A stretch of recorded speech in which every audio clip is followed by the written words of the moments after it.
Okay, so the recording is now in progress. We are now Mhm. like on.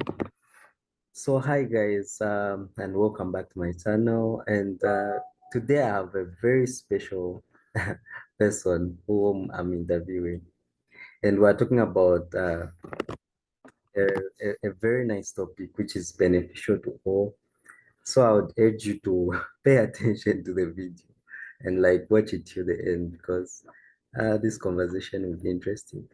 So you excuse me, but I'll just like switch off my video to preserve the network because at first when we started the interview, the network had like cut us, right, Nyasha? Oh yeah, that's perfect. Yeah. Yeah. So I can like just cut down my video. Maybe the network bandwidth will be okay because so. All right, so we can begin with our conversation now. So you can tell us about yourself, Nyasha. Like, who is Nyasha and why are we having this interview? All right, all right. My full name is Nyahadzashe, and I'm from Zimbabwe. I'm a member of the class of 2026 at Dartmouth College in New Hampshire, USA, and I'm the first of three kids. I'm a prospective women's gender and sexuality studies major and international relations minor. And yeah, that's basically it. Oh, that was a very perfect introduction. And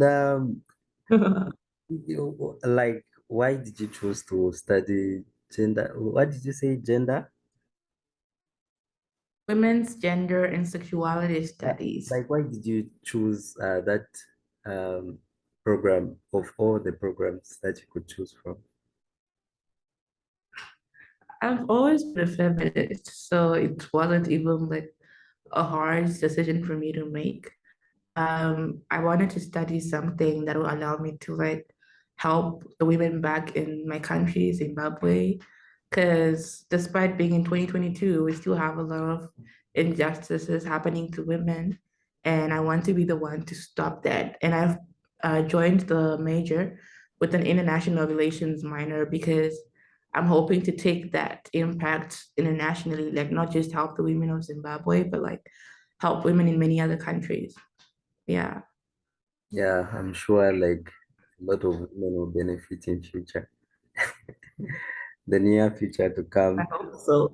Yeah, definitely. Mhm. How about your high school life? Like, what did you do in high school during your high school lifetime that made you like travel to the US? Maybe like there's someone who may be in high school right now, an African student who is in high school and wants to know like, I want to study abroad, but what should I do to get into uh, a university in the US or a college in the US? All right. Yeah, that's a very good question. Well, in high school, to be honest, I started planning on studying in the US a little late, which was a huge mistake. So I started joining, clubs, forming my own organizations like a little too late. But what really helped me is I was a member of the Harare Junior Council. It's like student government, but on a whole like city level. And since I'm feminist, I joined three feminist organizations in the country, Shamari Manaskana, Active Mindset, and yeah, we were just like, they basically are the thing, but it still counted because doing the same thing with the same goal showed that I'm passionate about, women empowerment. And then I wrote for local magazines, like high school magazines, and I was part of an organization called Creative Mindset. It's an arts integrated project for women in Zimbabwe. And then during COVID, I started this group. It's called the Artist Study Room because I was an art student at A level.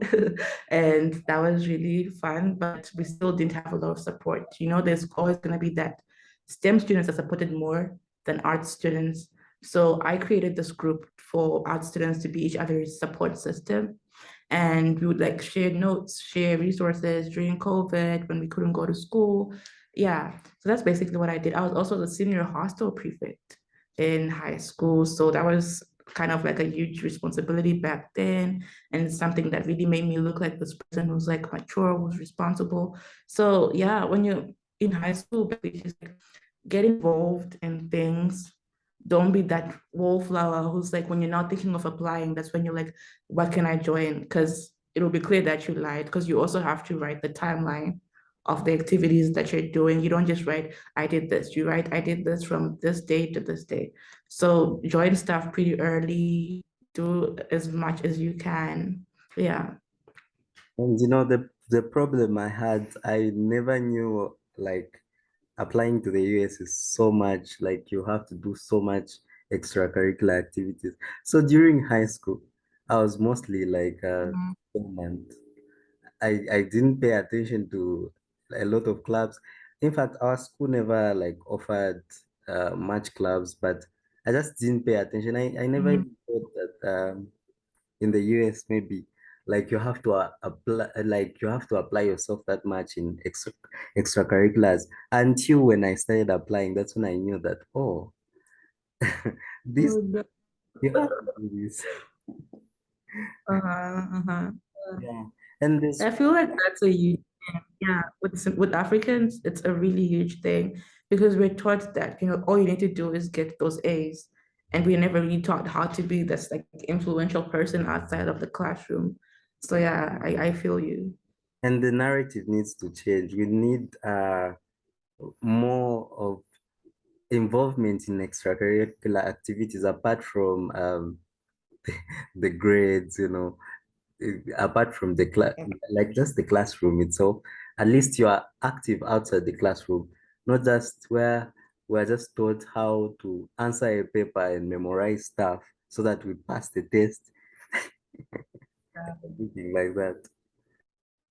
Yeah. exactly. So it's very good hearing your activities. Then how about how did you like learn about the US, like the application process, everything, like who helped you, like who made you have that interest, like I want to study in the US, like okay. Well, honestly, at first, I that wasn't even part of like my plan. I wasn't even thinking about it. I was literally 16. I wasn't thinking about anything. But then when I finished my O-level exams, I realized I didn't want to go to A level. So I told my parents, and they were like, "So what are you going to do?" I'm like, "Maybe I'll go to for pre-university." And them being African parents are like, no, that's not gonna happen. You're too young, you're too this. And then I was like, what if I prove to you that I can do this? So that's when I started looking into colleges. But at first I was looking at Canada and Australia. I was like, the US, me, never, like I could never do that. Like it's too hard, Yeah. that kind of thing. Like it's way too hard. I could never do this. And then yeah, the final results came. Then I was telling my parents, I actually have a plan. I could start here and do this and do this. And we were just joking, like, there's no way we'll let you do that. Like, after all the effort I've put into researching like colleges and stuff, and they were like, yeah, we're not gonna let you do that. So I went for A level, but at the back of my mind, I was like, I don't want to be here. So I kept like researching. That's when I found out about women's studies, right? So at first I wanted to do that in Canada, but then I realized maybe it's not the best option because in Canada they don't have the dual degree system like in the US mostly. Yeah. So I Mhm. wanted to study women's studies, yeah, but at the same time, I didn't want that to be just my thing, spending 4 years on just one thing. So Mhm. that's when I started looking into the liberal arts education and the US popped up. And at first I was obsessed with like Princeton and the Harvards and you know how it is. And then with time, I found out about Dartmouth. Like I knew Dartmouth existed, but I just thought it was like this STEMmy school. Like I was like, oh, these kids look like science nerds. Like it's not my vibe. And Yeah. then when I look more into it, I'm like, what? Like this is my place. This is my place for real. So yeah, I ended up deciding, okay, this is where I want to be, and I applied there. Yeah. That was also my narrative when I was applying. I was like, this school. And you mentioned liberal arts, and someone Mhm. out there would want to know, like, what what are liberal arts? Like, maybe this term may be new to someone. Like, what are liberal arts? Yeah. For sure. Yeah, because I also didn't know what liberal arts were when I was looking into colleges. Mm. So the US has this system where, unlike other countries, you're not forced to study just one field of study, right? They don't even let you declare your major, like your program, um, after like before your sophomore year. So you spend the first year just figuring out what you'd want to study. And when you get to your sophomore year, you decide what you want to major in. You can major in one thing, you can major in two things, and then you also pick a minor. A minor is like a degree program, but it's not like the main degree program that you graduate with. So you can double major, let's say in women's studies and philosophy with a minor in like classics.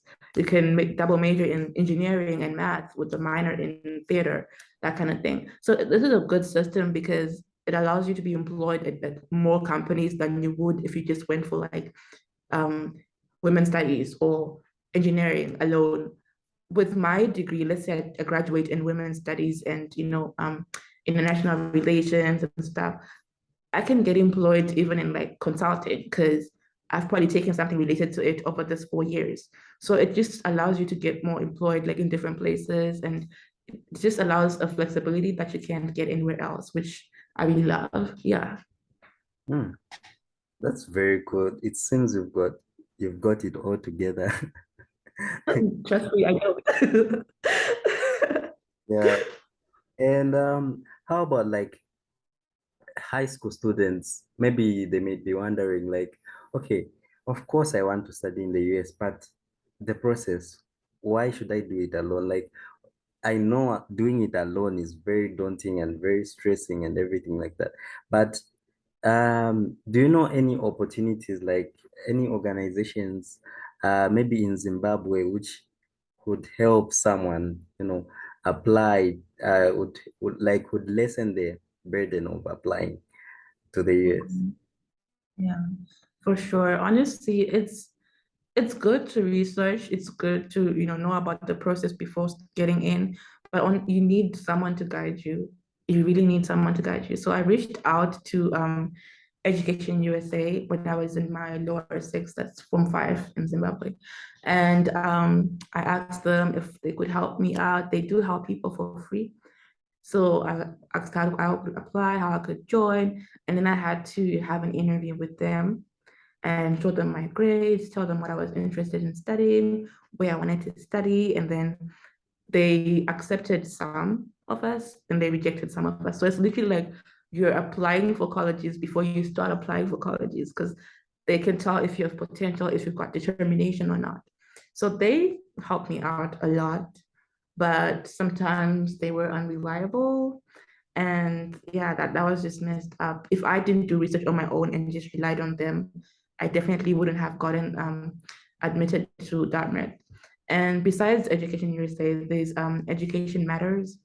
It's also a very good organization, and I feel like they'll be more committed to helping you out because they help a smaller group of people. So you get more focus, and yeah, but I'm not quite sure if they ask for payments or not.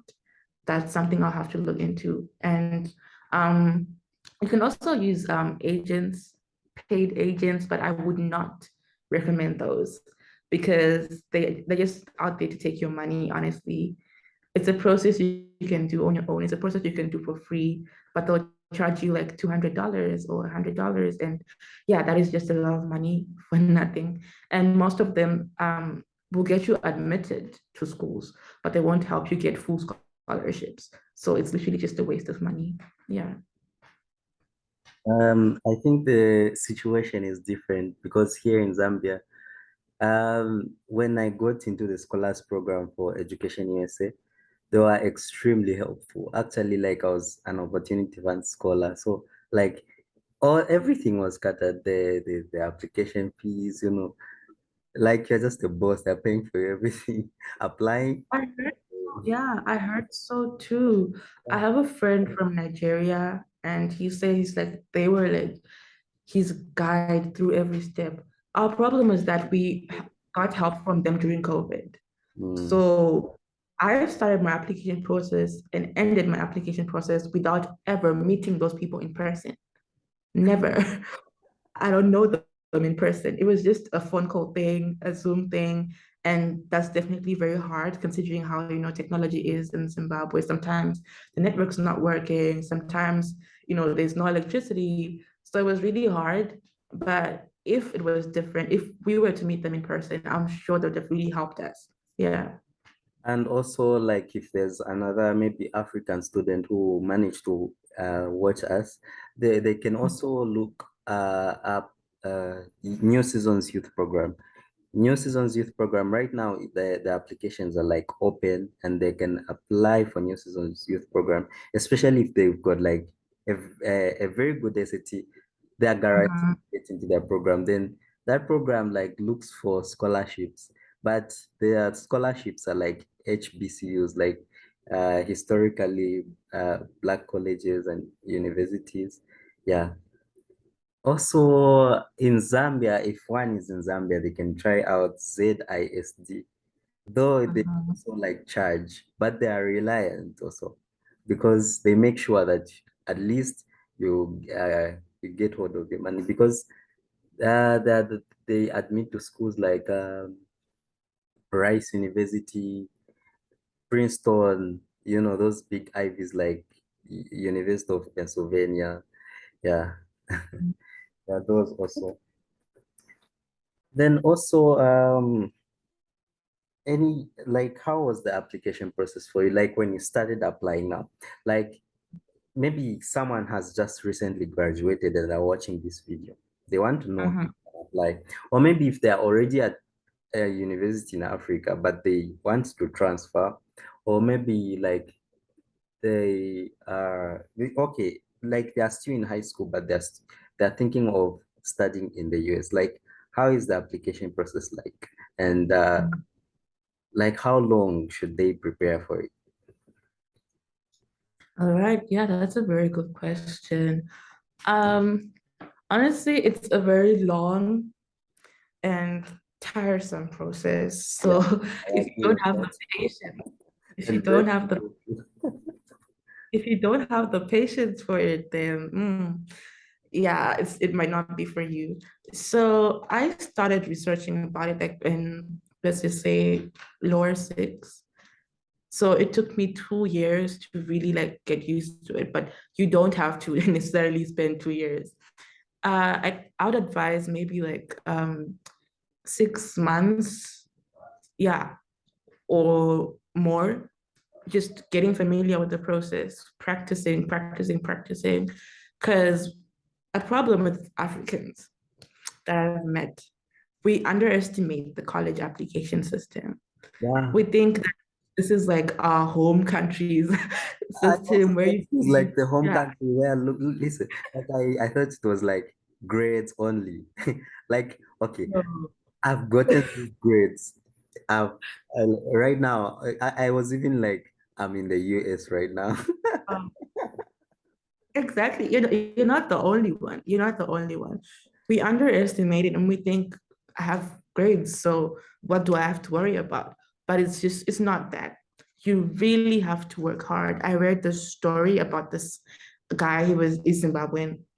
He was the head boy from his school. He had the perfect grades, captain of the football team at his school, went to a private school. He was like I got this in the bag. Like what could go wrong?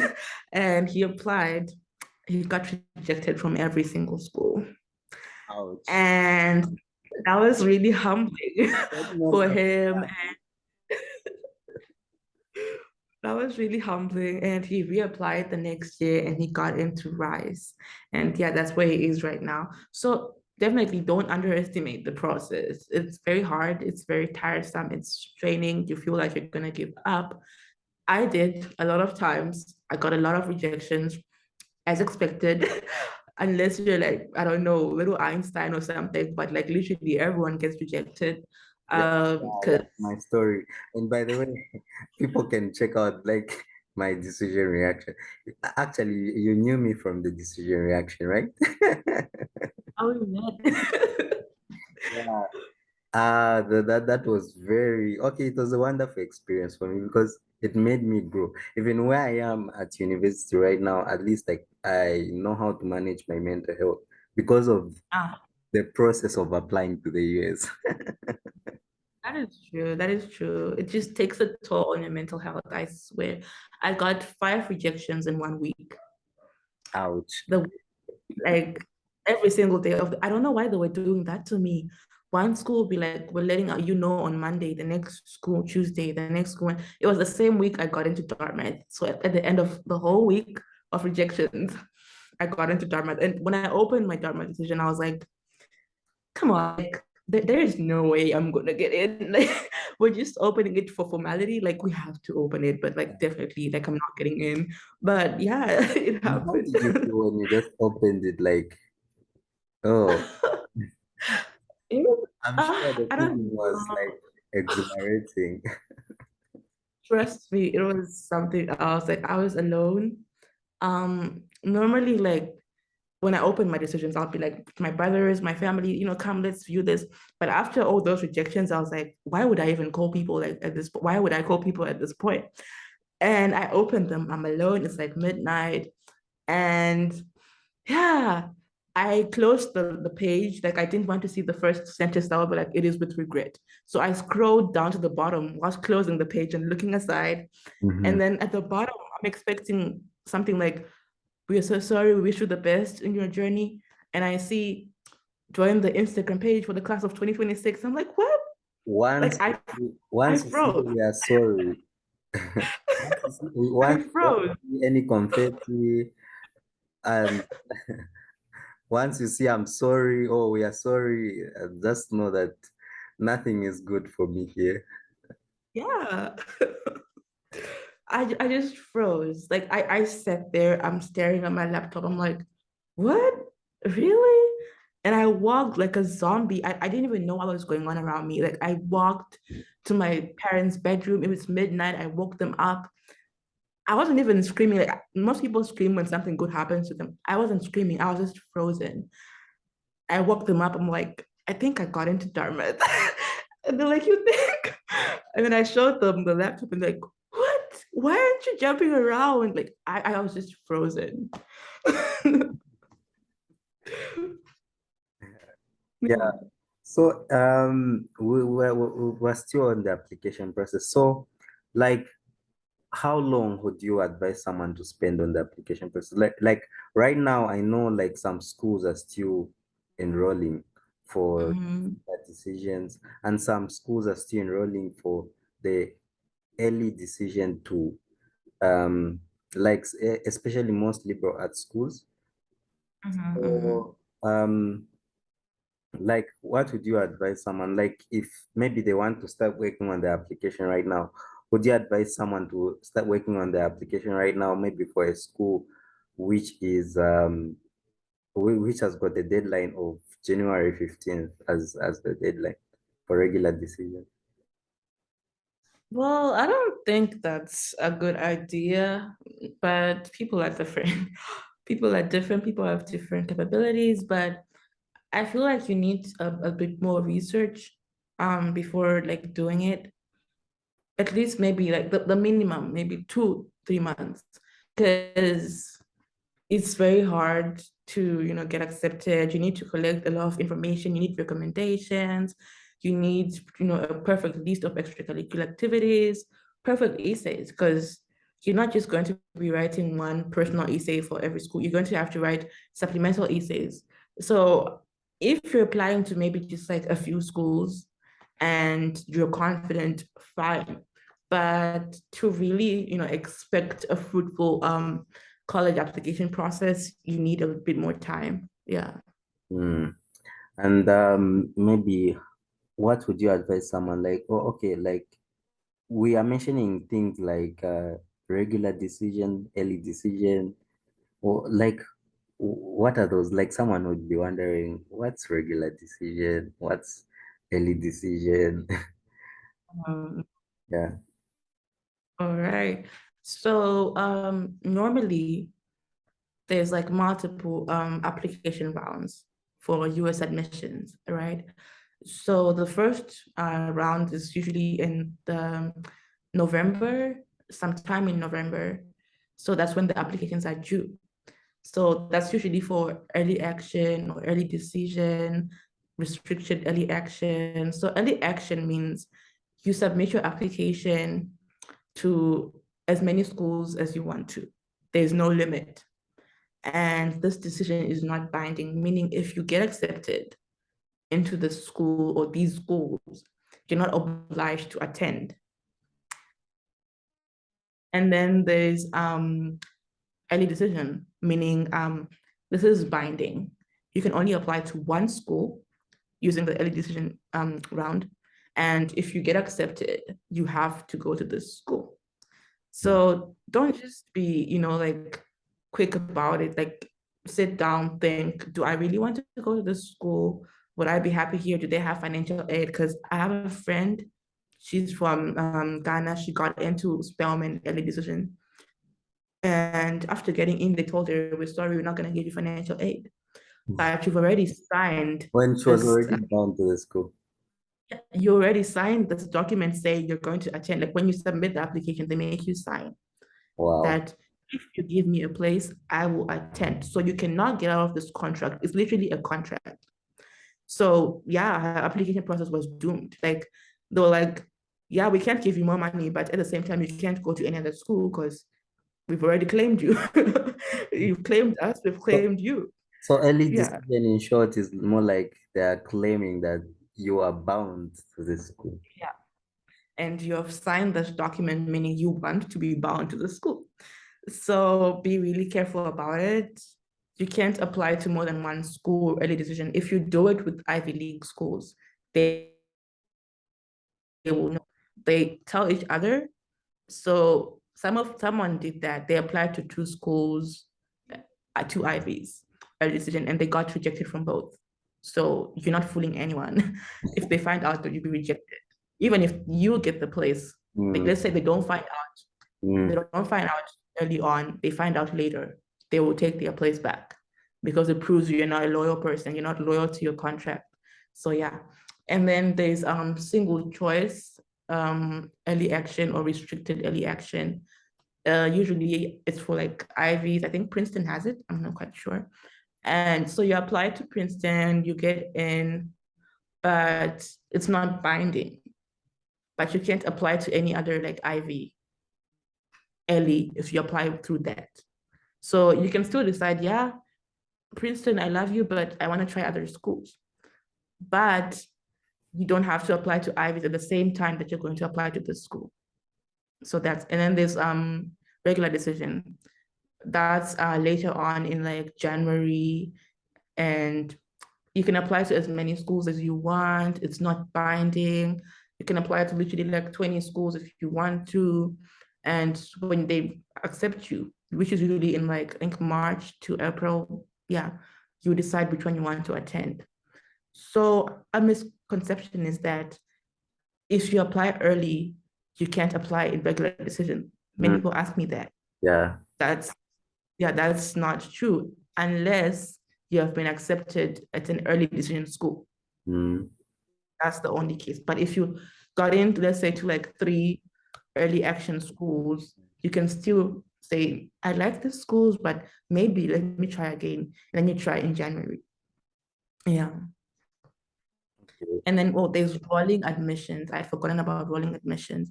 This one is very tricky because most schools which offer this don't really give good financial aid. So, yeah. Rolling decision, it means like any time of the year that you want to apply, like you can just say, I want to apply today, I want to apply right now. And And then they those usually give. and those mostly have like high acceptance rates. For Mhm, example, mhm. That It's very tempting. okay. What's the current acceptance rate for that month? The what? The acceptance rate? Yeah, the current acceptance rate for that month. Last year it was 6%. For my class, it was 6%. So, like out of 100 people, they select how many? Six. It means people, yeah. Wow, that's really. I was one of the six. Imagine you're among the six. You're very talented. They made a mistake. They made a mistake. Nah, don't say that. You are now having imposter syndrome. That's imposter Yeah, syndrome. So, it's very surprising. Sometimes I'm like, why am really? I here? Like, am I really here? Like, really? Yeah, that's imposter syndrome for sure. Mm-hmm. How about like the biggest thing people look for, especially international students, scholarship. Mm-hmm. Mm. How how like do they look for scholarships? Like how do they look for schools which offer scholarships? Because of course there are a lot of schools in the US. There are about 4,000, how many? 4,000 plus universities and colleges altogether. Mm-hmm. That's one country. So out of all the 4,000, how do they filter out schools which offer like the full aid and everything, like a full ride, like you got one? Yeah. And because everyone as an international students, they're looking for scholarships, of course. So how do they like search for scholarships and maybe the documents they need to submit to prove that they really need the scholarships and like just the different financial aid packages that they may get when they are applying to the US and how. All right. So the first thing you need to know is that there's need-based financial aid and merit-based financial aid. So need-based means a school gives you a financial aid package based solely on the money your parents earn. So for Dartmouth, maybe they say if your parents earn less than $65,000 a year, you are given a full scholarship. Wow. Um, yeah. Princeton recently said they will do better. They did that this year. And they said if your parents earn less than $125,000 per year, you get a full scholarship. So that's completely based on need. Like if you get into the school and they see that you have need, they will give you this money. And then there's merit-based scholarship. Merit-based is a little tricky because there's a very high competition. So it's based on like maybe the sports you play, an award, maybe the degree you want to study, or even being an international student. Like you can get an international student scholarship. I got one at Holland's University. Um, you can get one for like you're interested in a club. Let's say you're like in maybe the National Girl Guide Society, they could have something like that at the school. So it's not really based on need, but it's based on something you identify with, maybe an achievement or something like that. So this is very competitive because imagine like they're gonna award, let's say five international student scholarships. And how many international students are applying? Like so many. And what makes you think that you will be part of the five? So it's very tricky, but it's something to try. Like don't give up completely. It's something worth trying. You never know. But I would advise to apply to schools which meet 100% demonstrated need for international students. A mistake I made when I was applying is just Googling, does X university give financial aid to international students? It's obviously going to be like, yes, because financial aid could mean they give you 5,000 per year and you still have to contribute 60,000 per year. It's still financial aid. So if you don't clarify that you're looking for full financial aid, then you'll be misguided. So just be clear that you're looking for full financial aid. If you still have questions, email them. Don't be afraid to email the school and ask them, I'm a student from this. I do this, and I'm interested in joining your school. Do you guys offer full financial aid? Because I wasted a lot of slots on my Common App through that. Like I had half information about financial aid. I didn't know anything. And I was just going through it randomly. And after submitting, the school tells me, oh no, we actually don't give financial aid. And that's wasted. So yeah, it's a really big waste. When you submit an application, you can't take it back from Common App. So to apply for financial aid for international students, we don't really have the tax, system that the US has. So they'd really want you to give proof of your parents' income, maybe even one parent, maybe a bank statement or a letter from their employer stating how much they earn per year. And then indicate like what currency it is, if it's like Zimbabwean dollars, and what the rate is with US dollars. So that's basically what you need to do. And don't try to lie to them. Yeah, most people are like, oh, if let's say we have a car, they'll think that, like we're rich, but just be honest, just be honest. But at the same time, don't be trying to flex. Like when you're applying, you're like, oh, we spent 20,000 on vacations. Like, just come on. Like, you're applying for a full scholarship. Why are you telling them about your vacations? Like no. So yeah, just try to be honest. And yeah, I think that that's always something that works. How about like where in terms of reaching out to the universities? Because there are a lot of people who scam out there. Maybe they may be Mm. scammers, especially on Facebook. I just see University of what offering 100%, and a lot of people go there and they'll be scammed. They'll get their money. So how do you know that this is a genuine link I'm opening? This is a genuine university I'm opening, or Mm.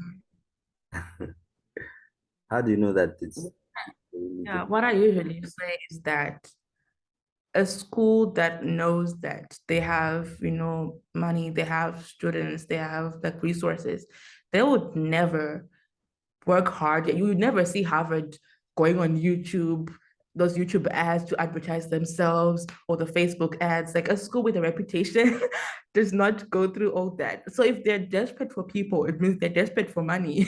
Like that's just clear. Those University of the People, like those, yeah, nah, that's just a scam, and you shouldn't fall for that. Like go to reputable universities that you know that okay, this is guaranteed. They've been operating for years, not something that just pops up out of nowhere. And also, you could rely on YouTube a lot. Like look at college admissions videos from other international students who got in, the kind of schools they applied to. It's mostly like they apply to the same schools, if you've noticed. Like it's literally like schools that are known that they give financial aid to international students.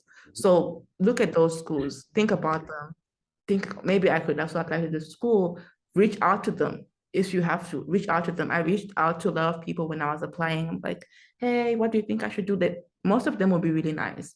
No one's gonna be like, oh, I'm too busy. Like even if they're busy, they will find time to help you out. So reach out to them and ask them, I need help in this and this. Could you look at my college list? But when reaching out, don't expect them to do the work for you. This is Reach out, yeah. yeah, like show order, like have your college list ready, have everything ready, and then just show them, what do you think about this? You can't be telling them, can you give me a list? Like you are asking for help, like go with your college list prepared, yeah.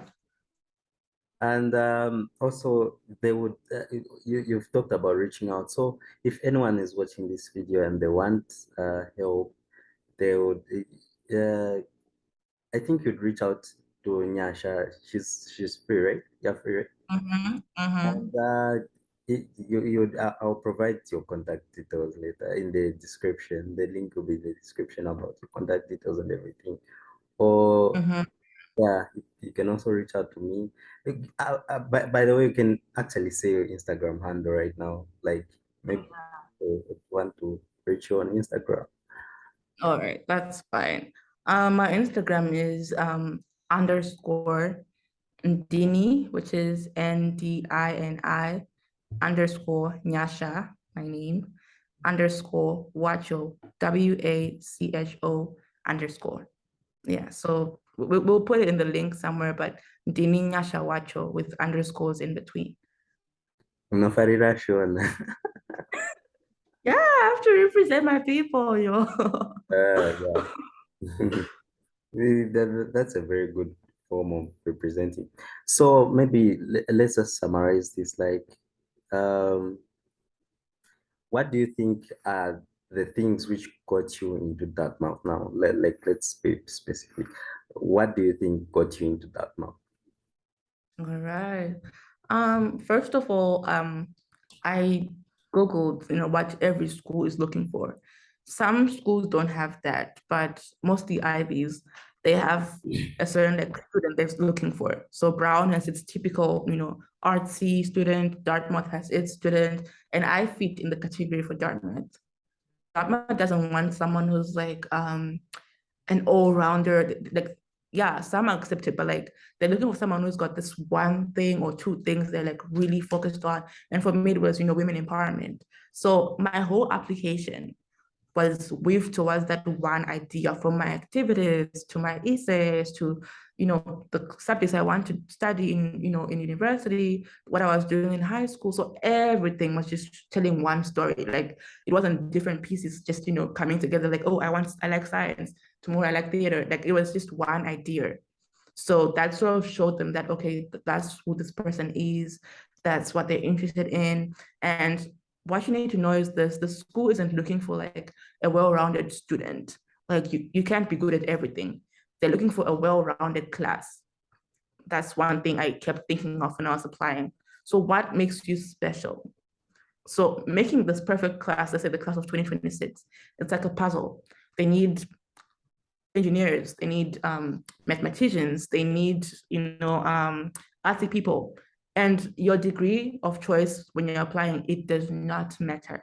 You can apply as a Russian literature major, but when you get to campus, they're not going to be like, why didn't you take Russian literature? So write something that like makes you unique. Like for me, it was women's studies. How many people are going to apply for women's studies? Like, come on, let's be real. So look for something that makes you special. So they're trying to fill their class with different people, with different personalities, people with different sexualities, people from different countries, people from different wealth, status, people who are extremely poor, people who are extremely rich, people who are in the middle. So try to find somewhere or some identities that could make you unique to this class, that will make them think, wait, we have engineers, but we don't have a feminist. Why don't we have a feminist? We need a feminist. And you're that one person, they're like, okay, well, let's have her at the school, that sort of thing. So to be honest, I know my application was okay, but I know there's people out there who are like way better than I am, but they didn't even get in Yeah. because they were just the same as everyone. They were just, maybe engineer, like not bad to be an engineer, but be an engineer with something else. Like let's say, oh, I'm an engineer who plays the violin. Or I'm an engineer, like something that just makes you feel like, okay, I'm an engineer, but like something makes me stand out. Like Yeah. have something that makes me stand Uh-huh. out. Exactly. Like you remember our friend Rachel Uh-huh. from Kenya. Yeah. Yeah. She was helping out the brother apply Philip. And Philip is very well rounded. Like he just hasn't like applied for a STEM course only, but he also did history. He See? like he was also like interested in history. So he was saying apart from maybe doing neurology, I would Mhm. to do like history, and then and Ivy is like that. Not where I just say, choose your second major again. You choose a major in science. That Yeah, makes yeah. sense to them. Exactly. That's what they're looking for. They're looking for a well-rounded class, not Yeah. a well-rounded. Yep. So just find things that make you stand out because they're reading thousands and thousands of applications. Like if they just see, yeah, computer science, fine, put it to the side. Next, Yeah. law, okay, fine, put it to the side. Like they want something that like they're like, oh wait, really? Wait, you're a theater kid, but you're also a mathematician? Like something like that. For courses like law and medicine, like medicine, this is a point I would like to clarify. Like, if you're an international student, especially from Africa, and you're trying to Mhm. apply for maybe medicine in the US, it's very difficult to get admission with that. It's better apply for a science course first, a science related course. Then now that's when you go for medicine. Same with law. With law in the US, you can't go directly with law. First, you have to start with something like political science. After you study that political science, that's when now you apply for maybe law and everything like that.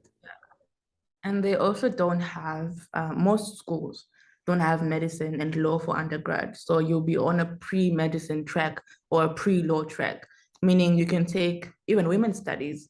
If today I decided that I want to be a lawyer, I'm eligible to be a lawyer. To do pre-law, you need to just take a humanities class, like to take a humanities degree. So Yeah. you can take sociology, you can take philosophy, you can take psychology, but take that, and after 4 years, you go to law school for maybe 2, 3 years. So, and then you can become a lawyer. Same for medicine. You can take biology, neuroscience, anything that's related to science, excuse me. And then you can take that. And then after 4 years, you go to med school. So it takes longer for med school, like for you to complete it. But I mean, it's worth it. I have a friend who's from Zimbabwe who's currently at the Dartmouth Medical School, and she's doing really well.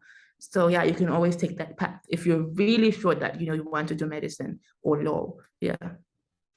And also about like choosing a career, like for them, you just like, are you like studying gender studies alone, or you're doing like a lot uh of the programs, and then in your maybe in your second year you get to major, or how is it? Um, they don't allow us to just stick to one thing for the first year. So you take like so many different classes. Last term I was taking filmmaking and Spanish and intersections, which is a women's studies class. But imagine like I had to take Spanish, I had to take film, and next term I'll be taking a class in history, African history, and religion and writing. So that sort of thing like helps you to just be a well-rounded person. Like you're not just, oh, I only know about women's studies. Like I at this point, if you ask me about film, I can tell you about film. If I wanted to be employed in a company that makes films, I can go. Like that's just the best thing about, the liberal arts system. You can do so much with just those 4 years. And one thing most Zambians confuse is, it's like when they hear the term college, for example, the way Dartmouth College is, they underestimate it. Like when you're applying to that, like when I was applying to Dartmouth, for example, Dartmouth College, they were telling me, why would you go to a college and leave a university? They don't know a difference between, like, they don't know how to distinguish between a university and the college. Like in the US, it's different. A university, it's like where people who are undergraduates, postgraduates, and PhD students go to, Mhm. like, all of them go to study. Then for a college, it's just undergraduate alone, like undergraduate students alone. In Zambia, Mhm. it's different. A college is like where people go to study for a diploma or a certificate. Then university, Yeah. that's where now they get a degree. Yeah, it's just the same as it beckons him. Yeah, it is. And for most schools, yeah, that's what it means. But for Dartmouth, for some reason, they don't want to be called university, which I kind of get them. Dartmouth University would sound weird because we actually have a graduate school. We've got their School of Engineering, we've got Geisel School of Medicine, we've got Guarini School of, like, we've got so many graduate schools, but they keep saying we don't want to be called a university, we want to be called a college. Oh, But yeah, normally college means, they just have undergraduate, education. Yeah. exactly. So now let's now get to the end. What do you think, like the grades? What were, like, someone from Zimbabwe, for example, they apply. What grades do they have to obtain, and like the SAT score they're supposed to obtain, and like let's emphasize again on the extracurriculars they're supposed to take if they're thinking of maybe let me apply to the ESA. And I'm in high school right now. I'm going in my final year and I'm thinking of studying in the US. But what should I do? Like, what would you advise the grades they should get, the SAT score they should get, and everything? Like, Yeah, that's a good question. Um, for grades, grades are tricky yeah, because when I applied, I had nearly all A's. I had A's and yeah, one symbol which wasn't an A, and it wasn't as like what's that? math. It wasn't, extraordinary. My grades were good for Zimbabwean Yeah, standards. very good. They weren't like, like exceptional. They were good. So when I was looking at colleges, people at Education USA, like the advisors, they told me, oh, you're not gonna get in because there's students who are taking like extra subjects, like maybe twice as much subjects as you did, and they had all A's, blah, blah, blah. But it doesn't really matter. Like have good grades, yeah, but have something to back that up. Like those students got denied and I got in, but have something to back that up, meaning like your essays, your activities, and all that. Don't just rely on, oh yeah, I've got good grades. Yeah. Yeah, They, trust me, the Ivy League will not think your grades are extraordinary. They've been seeing good grades since they started. What what will surprise them about your A's? Like they've been seeing A's since they started admitting students. So have something else that will back, your application up. And for activities, people make the mistake of like just picking random activities.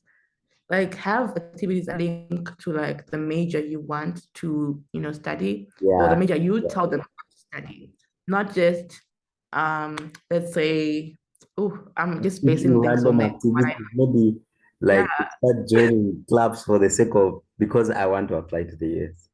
like you can't be in scripture union and also be in, let's say, the writers club when Let's you're go saying you Jets. want to be a doctor. Like you want to be a doctor, have something sciencey, but at the same time, not all of the activities have to be like sciencey, but like have something that shows that okay, I've been trying to, help my community in this way, something like this, like not even directly related to medicine, but Mm, like something that has something to do with medicine.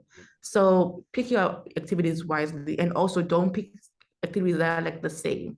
For me, I was like, I have three organizations that are into women empowerment. So I have three slots, in my activities list.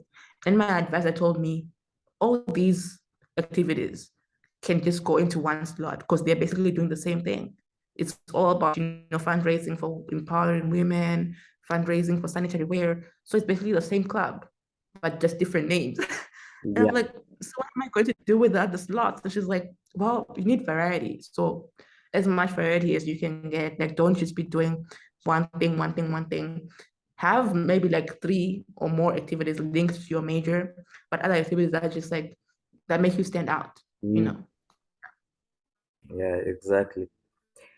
And lastly, so let's just summarize everything we've said. Maybe we try to summarize. So if one is applying to the US, what they should do is uh they should if they're in high school, for example, they should work towards their extracurricular activities.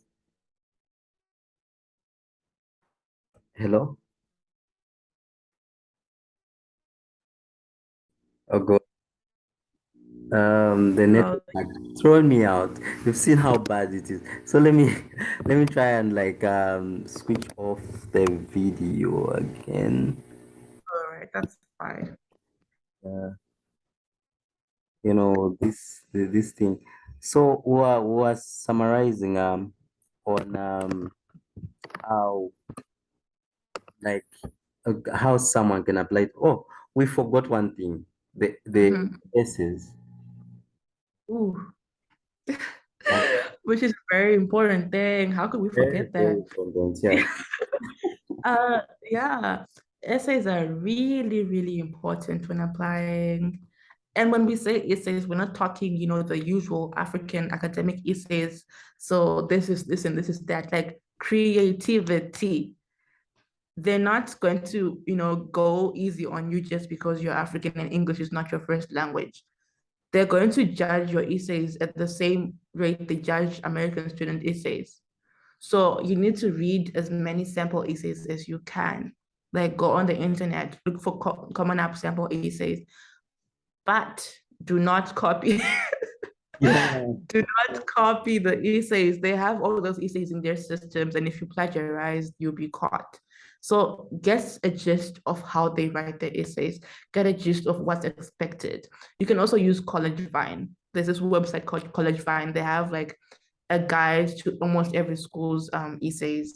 That's very, very good. They'll give you like samples, they'll give you tips for every single school.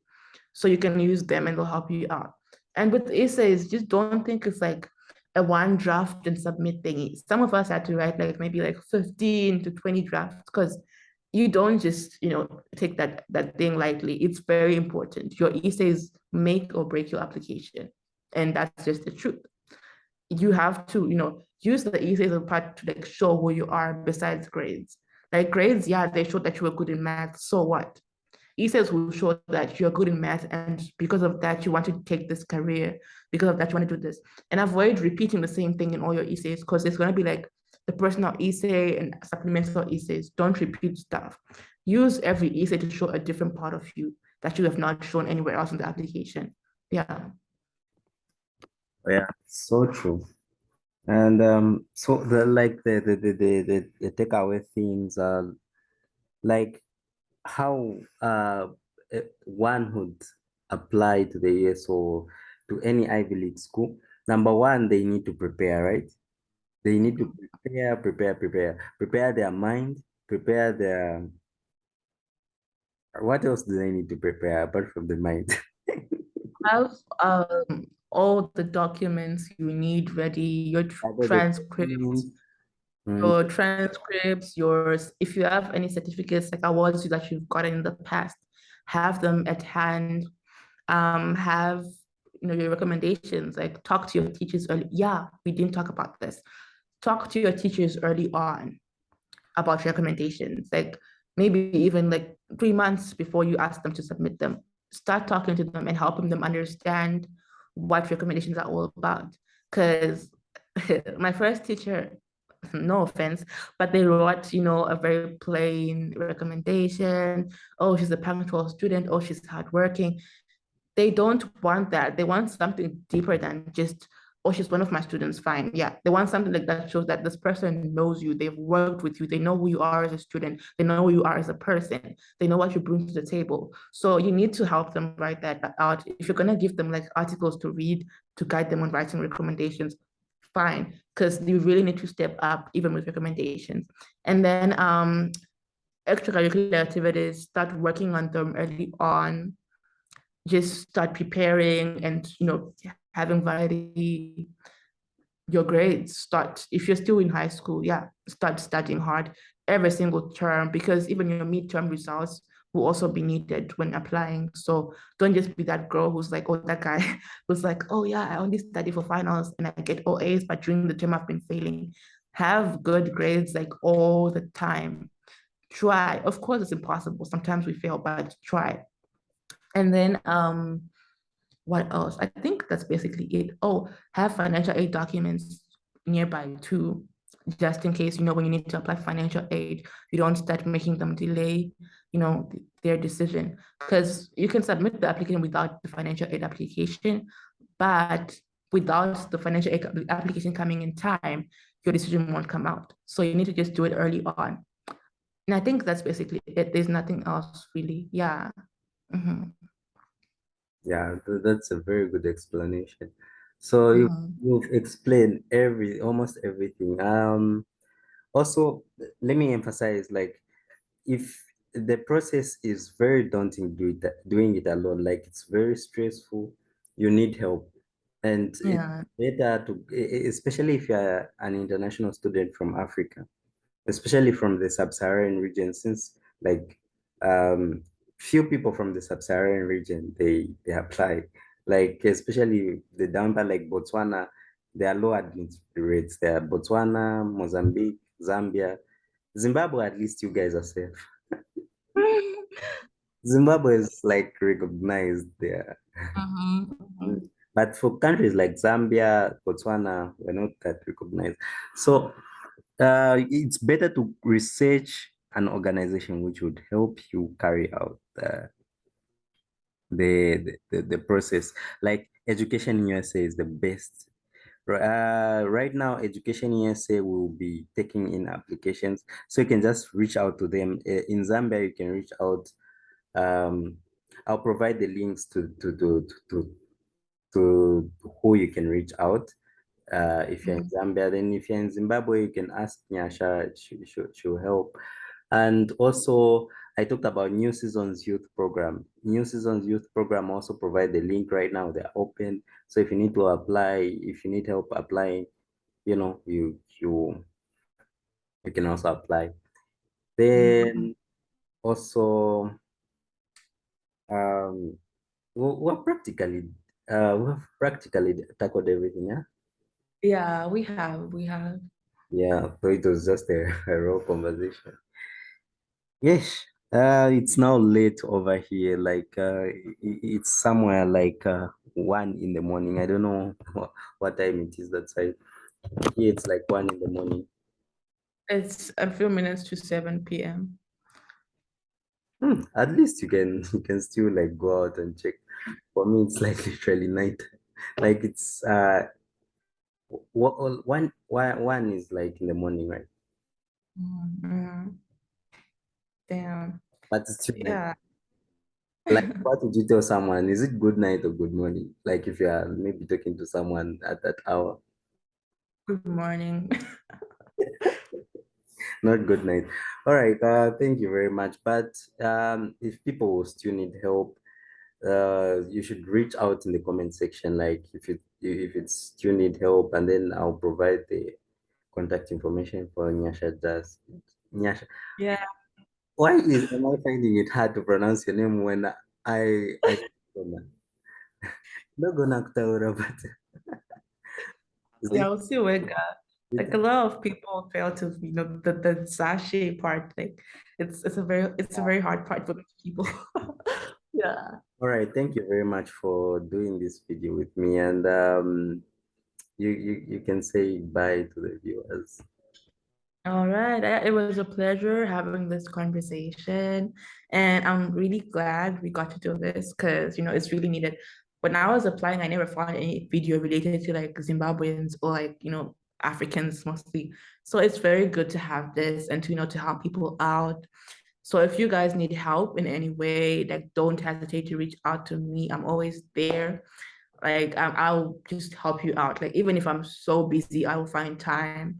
So yeah, all the best. And I hope you guys will be the next, class of 2028 or 2029, whatever. But I wish you the best. And yeah, you got this.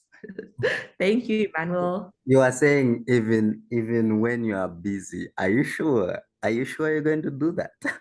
I'm busy. I'll reply and I'll tell you we can talk later. I wouldn't ignore people. All right, thank you very much, everyone. If you found this video helpful, you can show support by subscribing. I'll be talking about more opportunities. So this is a video series I'm doing. I'll be like featuring um more people who have like succeeded in a field. So the next video will drop soon. So just subscribe and then show support. Yes. Yeah, like and subscribe. All right, Nyasha. Thank you for having the conversation again. All right, now we'll stop the recording. Yay! Bye.